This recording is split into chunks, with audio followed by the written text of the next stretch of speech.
ವೀಕ್ಷಕರೇ ನಮಸ್ಕಾರ. ನಾನು ಚಂದ್ರಶೇಖರ್ ಲಿಂಬೆಕೊಂಡ ಕೃಷಿ ಸಂಗಮ ಯೂಟ್ಯೂಬ್ ಚಾನಲ್ಗೆ ನಿಮಗೆಲ್ಲ ಸ್ವಾಗತವನ್ನು ಕೋರ್ತಾ, ಇವತ್ತು ನಮ್ಮೊಂದಿಗೆ ವಿಜಯ್ ಅವರಿದ್ದಾರೆ. ನಮಸ್ಕಾರ ವಿಜಯ್ ಅವರೇ. ನಮಸ್ಕಾರ ಚಂದ್ರಶೇಖರ್ ಅವರೇ. ನಿಮ್ಮದು ಮರಗಸಿ ಬಗ್ಗೆ ನಾನು ಮಾತಾಡೋಣ ಅಂತ ಹೇಳಿದ್ದೆ. ಮರಗಸಿ ನಿಮ್ಮದು ಆಯಿತಾ? ಇಲ್ಲ, ಮರಗಸಿ ಬಗ್ಗೆನೇ ಕೇಳೋಣ ಅಂತ ಕೆಲವು ಪ್ರಶ್ನೆಗಳಿದ್ವು. ಹಾಂ ಹಾಂ ಹಾಂ ನಿಮ್ಮ ಹತ್ರ ಬಂದು ಕೇಳಿಕೊಂಡು ಮತ್ತೆ ಅದು ಹೇಗೆ ಅನ್ನೋದು ಹಾಂ ವಿವರವಾಗಿ ಒಂದು ಸ್ವಲ್ಪ ಹೇಳಿದರೆ ಬರೀ ಚೆನ್ನಾಗಿರುತ್ತೆ. ನೋಡಿ, ನಮ್ಮದು ಮರಗಸಿ ಸುಮಾರು ಕಾಳುಮೆಣಸು ಕೊಯ್ದ ತಕ್ಷಣ ಫೆಬ್ರವರಿ ತಿಂಗಳಲ್ಲಿ ಆಯಿತು. ಫೆಬ್ರವರಿ ತಿಂಗಳಲ್ಲಿ ನಮ್ಮದು ಇದಾಯಿತು. ನಿಮ್ಮದು ಏನಿದೆ, ಏನು ವಿಚಾರ ಹೇಳಬೇಕು ನೀವು? ಈಗ ಮೊದಲಿಗೆ ಅದಕ್ಕೆ ಕೇಳೋದಾದರೆ ನೀವು ಹೇಳಿದ್ರೆ ಫೆಬ್ರವರಿ ತಿಂಗಳು ನಿಮ್ಮ ಮರಗಸಿ ಆಯಿತು ಮೆಣಸು ಕುಯ್ದ ಮೇಲೆ ಅಂತ. ಹೌದು ಹೌದು ಕೆಲವರು ಈಗಲೂ ಮರಗಸಿ ಮಾಡ್ತಾ ಇದ್ದಾರೆ ಹೌದು ಅಲ್ವಾ? ಹೌದು ಹೌದು. ಈಗ ಮರಗಸಿ ಮಾಡೋದು ಯಾವಾಗ ಕರೆಕ್ಟಾಗಿರುತ್ತೆ? ಕರೆಕ್ಟ್ ಟೈಮು ಯಾವಾಗ ಅಂತೇಳಿ ನಾವು ಹೆಚ್ಚಾಗಿ ಫೆಬ್ರವರಿ ತಿಂಗಳಲ್ಲೇ ಮಾಡಬೇಕು. ಫೆಬ್ರವರಿ ತಿಂಗಳಲ್ಲಿ ಮರಗಸಿನ ಮಾಡಬೇಕು. ಯಾಕೆ ಮಾಡಬೇಕು ಅನ್ನೋದ್ರ ಬಗ್ಗೆ ನಮಗೆ ಒಂದು ಸಣ್ಣ ಜಿಜ್ಞಾಸೆ ಇದೆ ಎಲ್ಲರಲ್ಲೂ. ಕೆಲವರಲ್ಲಿ ಏನು ಹೇಳ್ತಾರೆ, ಬಿಸಿಲು ಬಂದು ಗಿಡ ಸುಟ್ಟೋಗುತ್ತೆ, ಸಾಯಂಕಾಲ ಬಿಸಿಲಿಗೆ ಗಿಡ ಸುಟ್ಟೋಗುತ್ತೆ, ಅದಕ್ಕಾಗಿ ನಾವು ಓಪನ್ ಇರುತ್ತೆ ನಮ್ಮದು ಮಾಡಬಾರ್ದು, ಮಳೆ ಬರಲಿ ತಂಪಾಗಲಿ ಅಂತ ಹೇಳ್ತಾರೆ. ಮಳೆ ಬರೋದಕ್ಕೂ ತಂಪಾಗೋದಕ್ಕೂ ಯಾವುದೇ ಸಂಬಂಧ ಇಲ್ಲ ವಿಜಯ್ ಅವರೇ. ಯಾಕೆ ಅಂತ ಹೇಳಿದರೆ, ನಮಗೆ ಬಿಸಿಲು ಇರಬೇಕಾದ್ರೆ ಅದು ಮರಗಸಿ ಮಾಡಬೇಕು. ಈಗ ಏನಾಗ್ತದೆ ಸಸ್ಯ ಅಂತಂದರೆ, ಕಾಫಿಗೆ ಗಿಡ ಅಂತ ಹೇಳಿದರೆ ಭಾಳ ದಿವಸಗಳಿಂದ ನಿಮಗೆ ಆಹಾರ ತೆಗೆದುಕೊಳ್ಳದೆ ಆಹಾರವನ್ನು ಬೇರುಗಳಲ್ಲಿ ಸಂಗ್ರಹಿಸಿಕೊಂಡು ಸುಮ್ಮನೆ ಇರುತ್ತೆ. ಆವಾಗ ನಮಗೇನಾಗ್ತದೆ ಅಂತ ಹೇಳಿದರೆ, ಈ ಮರಗಸಿ ಮಾಡಿದ ತಕ್ಷಣ ಇದು ಓಪನ್ ಆಗುತ್ತೆ. ಓಪನ್ ಆಗಿದ ತಕ್ಷಣ ಈ ಸೂರ್ಯನ ಬೆಳಕಿನ ಕೊಯ್ಲು ಆಗ್ತದೆ. ಅಂದರೆ ಎಲೆ ಆಹಾರ ತಯಾರು ಮಾಡಿಕೊಳ್ಳಲಿಕ್ಕೆ ಒಂದು ಸೂಕ್ತ ಟೈಮ್ ಆಗ್ತದೆ. ನಮಗೆ ಕಾಫಿಯಲ್ಲಿ ಏನಾಗ್ತದೆ ಅಂತಂದರೆ, ಮರಗಸಿ ಮಾಡಿದ ತಕ್ಷಣ ನಾವು ನೀರು ಹೊಡೆದ ತಕ್ಷಣ ಕಾಫಿ ಏನಾಗುತ್ತೆ, ಚಿಗುರಕ್ಕೆ ಶುರು ಆಗುತ್ತೆ. ನಿಮ್ಗೆ ಯಾವುದೇ ಕಾರಣಕ್ಕೂ ನೆರಳಿದ್ರೆ, ಮೇಲ್ಗಡೆ ನೆರಳಿದ್ರೆ ಸೂರ್ಯನ ಬೆಳಕು ಕೊಯ್ಲಾಗದೆ ಅದು ಚಿಗುರೋದಿಲ್ಲ, ಹಾಗಾಗುತ್ತೆ. ಹಾಗಾಗಿ ಮರಗಸಿ ಫಸ್ಟ್ ಅಗತ್ಯ ಒಂದು. ಮತ್ತು ಎರಡನೇ ಪಾಯಿಂಟ್ ಅಂತ ಹೇಳಿದರೆ, ಮರಗಸಿ ಬಿಸಿಲಲ್ಲಿ ಮಾಡಿದರೆ ಏನಾಗುತ್ತೆ ಅಂತೇಳಿ ತುಂಬ ಜನ ಕೇಳ್ತಾರೆ. ಅನಿಸಿಕೆ ಸಮೇತ ಇದೆ, ನಿಮ್ಮ ಅನಿಸಿಕೆ ಸಮೇತ ಹಾಗೇ ಇದೆ. ಏನಾಗುತ್ತೆ ಅಂತಂದರೆ, ಮರಗಸಿ ಮಾಡಿದ ತಕ್ಷಣ ಮರ ಏನಾಗುತ್ತೆ, ಆಹಾರ ತೆಗೆದುಕೊಳ್ಳೋದು ಕಡಿಮೆ ಆಗ್ತದೆ, ನೀರು ತೆಗೆದುಕೊಳ್ಳೋದು ಭೂಮಿಯಿಂದ ಕಡಿಮೆ ಆಗ್ತದೆ. ಆವಾಗ ಏನಾಗ್ತದೆ, ಆವಾಗ ಅದು ಮರಗಸಿ ಯಾವಾಗ ಮರ ನಿಮಗೆ ಜಾಸ್ತಿ ನೀರು ತಗೊಳ್ಳೋದಿಲ್ವ, ಆಹಾರ ತಗೊಳ್ಳೋದಿಲ್ವ, ಆಗ ಸಸ್ಯಕ್ಕೆ, ಕಾಫಿ ಗಿಡಕ್ಕೆ ದೊರಕ್ತದೆ, ತುಂಬ ಚೆನ್ನಾಗಿ ಆಗ ಸಿಗುತ್ತದೆ.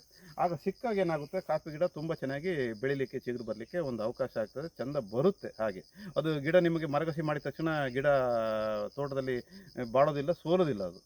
ಹಾಗೆ ಮತ್ತು ನೀವು ಹೇಳ್ತಾ ಇದ್ರಿ, ಈಗ ಮರಗಸಿ ಬಂದು ನಾವು ಮಾಡ್ಬೇಕಾರೆ ಫೆಬ್ರವರಿಯಲ್ಲಿ ಮಾಡ್ತೀನಿ ಅಂತ ಹೇಳಿದ್ರಿ. ಹೌದು ಹೌದು. ಆಯಿತಾ? ಮತ್ತು ಮರದ್ದು ಬಗ್ಗೆ ವಿವರಣೆ ಕೊಟ್ರಿ. ಹೌದು. ಈಗ ಮರಗಸಿ ಈಗ ಕೆಲವು ಇದರಲ್ಲಿ ಮಾಡ್ತೀವಲ್ಲ, ಬೆಳಗಿಂದು ಬಿಸಿಲು ಮತ್ತು ಸಂಜೆ ಬಿಸಿಲು ಅಂತ ಹೇಳಿದ್ರಲ್ಲ, ಅದು ತೋಟದಲ್ಲಿ ಎಷ್ಟು ಮರಗಳು ಇರಬೇಕು, ಮತ್ತು ಮರಗಸಿ ಬಂದು ಬೆಳಗಿನ ಬಿಸಿಲಲ್ಲಿ ಎಷ್ಟು ಮರ ಇರಬೇಕು, ಸಂಜೆ ಬಿಸಿಲಿಗೆ ಎಷ್ಟು ಮರಗಳಿರಬೇಕು, ಇದನ್ನು ಸ್ವಲ್ಪ ಹೇಳಿ. ಏನಾಗ್ತದೆ ಅಂತ, ಈ ಸಂಜೆ ಬಿಸಿಲು ನಮ್ಮ ಸಸ್ಯನ ಮತ್ತು ಮನುಷ್ಯನಿಗೆ ಆರೋಗ್ಯಕರವಾಗಿಲ್ಲ. ಆಹಾರ ತಯಾರು ಮಾಡ್ತಕ್ಕಂಥ ಬಿಸಿಲು ಅಂತ ಹೇಳಿದ್ರೆ ಬೆಳಿಗ್ಗೆ ಬಿಸಿಲು ಮಾತ್ರ ಒಂದಾಯ್ತಾ. ಸಾಯಂಕಾಲ ಬಿಸಿಲಿಗೆ ನಾವು ಸ್ವಲ್ಪ ಇಳಿ ಬಿಸಿಲು, ಸಾಯಂಕಾಲ ಬಿಸಿಲು ಬರುತ್ತಲ್ಲ, ಈವ್ನಿಂಗ್ಸ್ನಲ್ಲಿ ಎಷ್ಟು ಬರುತ್ತಲ್ಲ, ಅದಕ್ಕೆ ನಾವು ಜಾಸ್ತಿ ನೆರಳನ್ನು ಇಟ್ಕೊಬೇಕಾಗ್ತದೆ. ಈಗ ನಾವು ನೋಡಿಲ್ಲ, ಇದು ಸ್ವಲ್ಪ ಜಾಸ್ತಿ ಇಟ್ಕೊಂಡಿದ್ವಿ, ಇದು ಈವ್ನಿಂಗ್ ಸನ್ಲೈಟ್, ಇದು ಈ ಕಡೆಯಿಂದ ಡ್ಯಾಮೇಜ್ ಆಗುತ್ತಲ್ಲ, ಅದಕ್ಕಾಗಿ ನಾವು ಸ್ವಲ್ಪ ಜಾಸ್ತಿ ಇಟ್ಕೊಂಡಿದ್ದೀವಿ. ಜಾಸ್ತಿ ಇಟ್ಕೊಬೇಕಾಗ್ತದೆ. ಬೆಳಿಗ್ಗೆ ಬಿಸಿಲಿಗೆ ಎಷ್ಟು ಓಪನ್ ಇದ್ದರೂ ನಡೆಯುತ್ತೆ. ಬೆಳಿಗ್ಗೆ ಬಿಸಿಲು ನಮಗೆ ಸಸ್ಯಕ್ಕೆ ಡ್ಯಾಮೇಜ್ ಅಲ್ಲ, ಭೂಮಿಗೂ ಡ್ಯಾಮೇಜ್ ಅಲ್ಲ. ಆ ಭೂಮಿ ಸಮೇತ ನಮಗೆ ಏನಾಗ್ತದೆ, ಸೂರ್ಯನ ಬೆಳಕು ಸುಡುತ್ತಲ್ಲ, ಅದು ಸಂಜೆ ಬಿಸಿಲಿಗೆ ಮಾತ್ರ ಸುಡುವಂಥದ್ದು. ಈಗ ಮರಗಸಿ ಮಾಡಿದಾಗ ಏನಾಗುತ್ತೆ ಅಂತಂದರೆ, ನಾವು ಮರಗಸಿಯ ಎಲೆಗಳು, ಸೊಪ್ಪುಗಳು ಎಲ್ಲ ಬೀಳ್ತಾವಲ್ಲ ಭೂಮಿ ಮೇಲೆ, ಹರಡ್ಕೊಳ್ತದಲ್ಲ, ಆಗ ನಿಮಗೆ ಭೂಮಿ ಮೇಲೆ ಒಂದು ಹೊದಿಕೆ ಆಗ್ತದೆ, ಅದೊಂದು ಗೊಬ್ಬರ ನಿರ್ಮಾಣ ಆಗ್ತದೆ. ಹಸಿರು ಸೊಪ್ಪು ನಮಗೆ ಭೂಮಿಗೆ ಬಿದ್ದ ತಕ್ಷಣ ಅದು ಗೊಬ್ಬರ, ನೈಟ್ರೋಜನ್, ಫಾಸ್ಫರಸ್, ಈ ಥರದ್ದೆಲ್ಲ ಗೊಬ್ಬರಗಳು ಸಸ್ಯದ, ಕಾಫಿ ಗಿಡದ ಬೇರಿಗೆ ಸಿಗುತ್ತೆ. ಆವಾಗ ಡ್ಯಾಮೇಜ್ ಆಗೋದಿಲ್ಲ. ಒಂದು ಗೊಬ್ಬರ ಆಗ್ತದೆ, ಒಬ್ಬದು ಓಪನ್ ಆಗುತ್ತೆ, ಒಂದು ಸೂರ್ಯನ ಬೆಳಕು ಕೊಯ್ಲು ಆಗ್ತದೆ, ಆಹಾರ ತಯಾರು ಮಾಡಲಿಕ್ಕೆ ಎಲೆಗಳಿಗೆ ಸಹ ಆಗ್ತದೆ. ಮತ್ತು ಏನಾಗ್ತದೆ, ಸಸ್ಯ ಮರ, ದೊಡ್ಡದು ಮರ ಉಂಟಲ್ಲ, ಅದು ಬೇರಲ್ಲಿ ಆಹಾರ ತೆಗೆದುಕೊಳ್ಳೋದ್ರಿಂದ ನೀರು ಮತ್ತು ಆಹಾರ ಸಮೃದ್ಧವಾಗಿ ಸಸ್ಯಕ್ಕೆ ಸಿಗುತ್ತೆ, ಕಾಫಿ ಗಿಡಕ್ಕೆ ಸಿಗುತ್ತೆ. ಹಾಗೆ ಈಗ ಇನ್ನೊಂದು ಪ್ರಶ್ನೆ ಏನಂದರೆ, ಮರಗಸಿ ಬಂದು ವರ್ಷ ಮಾಡಬೇಕಾ, ಅಥವಾ 2 ವರ್ಷಕ್ಕೊಮ್ಮೆ ಒಂದ್ಸರಿ ಮಾಡಬೇಕಾ? ಹಾಂ ಹಾಂ ಅದೇ ಮೇಯ್ನು. ಯಾಕಂತಂದರೆ 2 ವರ್ಷಕ್ಕೊಂದ್ಸರಿ ಮಾಡಿದರೆ ಏನಾಗ್ತದೆ, ಒಂದು ಜೋಲು ದೊಡ್ಡದಾಗ್ತದೆ, ನಮಗೆ ಈ ಕವಲುಗಳು ದೊಡ್ಡದಾಗ್ತದೆ. ಆ ಕವಲುಗಳು ದೊಡ್ಡದಾದ ತಕ್ಷಣ ಕಾಫಿ ಗಿಡದ ಮೇಲೆ ಬಿದ್ದ ತಕ್ಷಣ ಕಾಫಿ ಗಿಡ ಡ್ಯಾಮೇಜ್ ಆಗುತ್ತೆ. ಆವಾಗ ಮತ್ತೊಂದು ಸರಿ ಚಿಗುರ್ಲಿಕ್ಕೆ ಮತ್ತೊಂದು ವರ್ಷ ತಗೊಳುತ್ತೆ. ಮತ್ತೊಂದು ವರ್ಷ ಮರಗಸಿ ಮಾಡ್ತೀವಿ, ಮತ್ತೊಂದು ವರ್ಷನೂ ಅದೇ ಟೈಪ್ ಆಗಿ ಬಿದ್ದು ಅದು ಜೋಲು ಬಿದ್ದು ಗಿಡ ಮುರಿದು ಹರಿದು ಹೋಗುತ್ತೆ. ಅದು ದೊಡ್ಡ ಪಾಯಿಂಟ್ ಅಲ್ಲ. ಮರಗಸಿ ಪ್ರತಿ ವರ್ಷವೂ ಮಾಡಬೇಕು, ಅವರೇಜ್ ಮಾಡಬೇಕು. ನೋಡಿ ನಮ್ಮದು ಇದು ತೋರಿಸಿ ಇಲ್ಲಿ. ಇದು ಎಷ್ಟು ಕಡಿಮೆ ಇದೆ ನೋಡಿ. ನಾವು ಸ್ವಲ್ಪ ಕೆಳಗಿನ ಜೋಲು ಮಾತ್ರ ತೆಗೆದಿದ್ದೀವಿ, ಮೇಲ್ಗಡೆ ಜೋಲು ತೆಗಿಲಿಲ್ಲ. ಹ್ಮ್. ಪೂರ್ತಿ ಪೆನ್ಸಿಲಿನ್ ಮಾಡಲಿಲ್ಲ ನಾವು. ಹ್ಮ್. ಹ್ಮ್. ಪೆನ್ಸಿಲಿನ್ ಯಾಕೆ ಮಾಡಲಿಲ್ಲ ಅಂತಂದರೆ, ಪೆನ್ಸಿಲಿನ್ ಮಾಡಿದಾಗ ತಕ್ಷಣ ಏನಾಗ್ತದೆ, ಸಸ್ಯ ಏನಾಗ್ತದೆ, ಈ ಮರ ಬೇರು ಆಹಾರ ತೆಗೆದುಕೊಳ್ಳೋದಿಲ್ಲ. ಹ್ಮ್. ಹ್ಮ್. ಬೇರು ಆಹಾರ ತೆಗೆದುಕೊಳ್ಳದೆ ಇದ್ದಾಗ ಏನಾಗ್ತದೆ, ಅದು ಡೆಡ್ಡಿಗೆ ಹೋಗುತ್ತೆ. ಹ್ಮ್. ಆಗ ತಕ್ಷಣ ಬೇರು ಆಹಾರ ತೆಗೆದುಕೊಳ್ಳದೆ ಇದ್ದಾಗ ನಮ್ಗೆ ಏನಾಗ್ತದೆ ಅಂತ ಹೇಳಿದ್ರೆ, ಅದು ಮರ ಬೇರು ಅದು ಫಂಗಸ್ ಬಂದಂಗೆ ಆಗುತ್ತೆ. ಹ್ಮ್. ಅದರಲ್ಲೇ ನೀರು ಆಹಾರ ಇದ್ದು ಅದು ವಿಸರ್ಜನೆ ಆಗದೆ ಅದೇನಾಗ್ತದೆ, ಅದು ಸ್ವಲ್ಪ ಈ ಈ ಆಲ್ಕೋಹಾಲ್ ಟೈಪ್ ದ್ರವ ಉತ್ಪತ್ತಿ ಆದಂಗೆ ಆಗಿ ಅದಕ್ಕೆ ರೆಡ್ ರೂಟ್ ಬರುತ್ತೆ, ಸತ್ತೋಗುತ್ತೆ.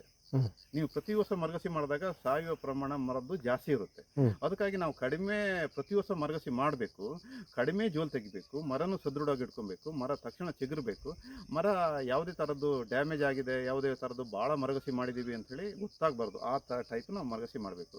ಈ ಕೆಲವರೆಲ್ಲ ಏನು ಮಾಡ್ತಾರೆ, ತಮಿಳಿಯನ್ಸ್ ಆಗಲಿ ಬೇರೆ ಜನಗಳಾಗಲಿ, ಮರಗಸಿ ಅಂದರೆ ಫುಲ್ ಜೋಲು ಫುಲ್ ತೆಗೆಯುವಂಥದ್ದು, ಫುಲ್ಲು ಪೆನ್ಸಿಲ್ ಮಾಡುವಂಥದ್ದು ಆಗ್ತದೆ. ಆ ಪೆನ್ಸಿಲ್ ಮಾಡಿದಷ್ಟು ಕಾಳು ಮೆಣಸಿಗೆ ಡ್ಯಾಮೇಜ್ ಆಗುತ್ತೆ, ಮತ್ತು ಜೊತೆಗೆ ಮರನೂ ಡ್ಯಾಮೇಜ್ ಆಗುತ್ತೆ. ಮರದ ಬೇರು ಏನಾಗುತ್ತದೆ, ಡ್ಯಾಮೇಜಿಗೆ ಬರ್ತವೆ. ಆಗ ರೆಡ್ ರೂಟ್ ಅಂತ ಹೇಳೋದು ಡಿಸೀಸ್ ಬರುತ್ತೆ, ಮರ ತನ್ನಿಂತಾನೇ ಸಾಯುತ್ತೆ, ಜೊತೆ ಕಾಫಿ ಗಿಡನೂ ಸಾಯುತ್ತೆ. ಈ ಥರ ದುಷ್ಪರಿಣಾಮ ನಿಮಗೆ ಸಾಕಷ್ಟು ತೋಟಗಳಲ್ಲಿ ನೋಡ್ಬೋದು.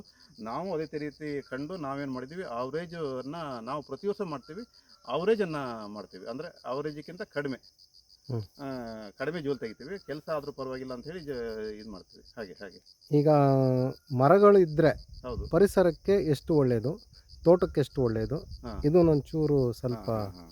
ಅಂದರೆ ಕಾಳುಮೆಣಸು ಕಾಫಿ ಗಿಡ ಇದ್ದಾಗ ನಾವು ನಮ್ಮದೆಲ್ಲ ಇದು 10 ಅಡಿ ಗ್ಯಾಪಲ್ಲಿ ಒಂದು ಸಿಲ್ವರ್ ಹೋಗಿದೆ, ನೀವು ಈ ಥರ ನೋಡ್ಬೋದು ಇಲ್ಲಿ. 10 ಅಡಿ ಗ್ಯಾಪಲ್ಲಿದೆ. 10 ಅಡಿ ಗ್ಯಾಪಲ್ಲಿ ಯಾಕೆ ಇಟ್ಕೊಂಡಿದ್ದೀವಿ ಅಂತ ಹೇಳಿದ್ರೆ, ನಾವು ಪ್ರತಿ ವರ್ಷ ಮರಗಸಿ ಮಾಡ್ತೀವಿ. ಸನ್ಲೈಟು ಸಮೇತ ಏನಾಗ್ತದೆ, ತಿರುಗಿ ಒಂದೊಂದು ಗಿಡಕ್ಕೆ ಪ್ರತಿಯೊಂದು ಕಡೆಗೂ ಬೀಳ್ತಾ ಇರ್ತದೆ. ಹಾಗಾಗುತ್ತೆ. ಮರ ಇದ್ದರೆ ಏನಾಗುತ್ತೆ ಅಂತಂದರೆ, ಕಾಫಿ ಭಾಳ ಮರ ಇದ್ದಾಗ ಕಾಫಿ ಒಂದು ಅವರೇಜ್ ಬರುತ್ತೆ, ಜಾಸ್ತಿ ಬರೋದಿಲ್ಲ. ಈಗ ನಿಮಗೆ 40-45 ಬ್ಯಾಗ್ ಬರೋದಿಲ್ಲ. ಸಾಯಂಕಾಲ ಬಿಸಿಲಿಗೆ ನಿಮಗೆ ಮರ ಅಗತ್ಯ ಬೇಕು. ಮತ್ತು ಮರ ಏನಾಗ್ತದೆ ಅಂತ ಪರಿಸರಕ್ಕೆ ಒಂದು ಹೊದಿಕೆ ಆಗ್ತದೆ, ಭೂಮಿಗೆ ಒಂದು ಹೊದಿಕೆ ಆಗ್ತದೆ. ಈಗ ನಾವು ನೋಡಿ, ನಮ್ಮಲ್ಲಿ ಮನುಷ್ಯರಾಗಲಿ, ನಾವು ಬಟ್ಟೆ ಹಾಕಿದಾಗ, ಸೀರೆ ಉಟ್ಟಾಗ ಎಷ್ಟು ಸುಂದರವಾಗಿ ನಾವು ಕಾಣ್ತೀವಿ ಅಲ್ವಾ? ಹಾಗೆ ಮರ ಇದ್ದಾಗ ನಮಗೆ ಭೂಮಿ ಅದು ಸುಂದರವಾಗಿ ಕಾಣುತ್ತೆ, ಭೂಮಿಗೂ ಮುಚ್ಚಿಗೆ ಆಗ್ತದೆ. ಈ ಏನು ಸೂರ್ಯನ ಬೆಳಕು ನೇರವಾಗಿ ಭೂಮಿಗೆ ಬಿದ್ದು ಭೂಮಿ ಭಾಳ ಮೈಕ್ರೋಬ್ಸ್ ಅಂತಾರೆ, ಸೂಕ್ಷ್ಮಾಣುಜೀವಿ ಏನಾಗ್ತದೆ, ಅದು ಡ್ಯಾಮೇಜ್ ಆಗುತ್ತೆ. ಆ ಡ್ಯಾಮೇಜ್ ಆಗದೆ ಇದ್ದಾಗ ತಡಿಬೇಕು, ಭೂಮಿಗೆ ಹೊದಿಕೆ ಆಗಬೇಕು, ಸಾಯಲು ಎರಸನ್ ಆಗಬಾರ್ದು, ನೀರು ಹಿಂಗಬೇಕು, ಸಾವಯವ ಚಟುವಟಿಕೆ ಜಾಸ್ತಿ ಆಗಬೇಕಂತಂದರೆ ಮರ ಇರಲೇಬೇಕು. ಮರ ಅತ್ಯಗತ್ಯ. ಹಾಗೆ ಹೌದಾ? ಹಾಗೆ ಈ ಮರಗಸಿ ಬಗ್ಗೆ ಭಾರಿ ಚೆನ್ನಾಗಿ ವಿವರಣೆ ಹೇಳ್ತಿದ್ದೀರಾ. ಹಾಂ. ಇದು ಭಾರಿ ಒಳ್ಳೆ ಮಾಹಿತಿ ನೀವು ಕೊಡ್ತಾ ಇರೋದು. ಇದೇ ಥರ ಹೆಚ್ಚಿಗೆ ಮಾಹಿತಿ ನಮಗೆ ಕೊಟ್ಟು ನಮಗೆಲ್ಲರಿಗೂ ಒಂದು ಒಳ್ಳೆ ಇದರಲ್ಲಿ ದಾರಿ ತೋರಿಸ್ಕೊಡಿ ಅಂತ ಹೇಳ್ಬಿಟ್ಟು ನಿಮ್ಗೆ ಕೇಳ್ಕೊಂಡಿದ್ದು ಭಾರಿ ಒಳ್ಳೆಯದಾಯಿತು ಚಂದ್ರಶೇಖರ್. ಧನ್ಯವಾದ.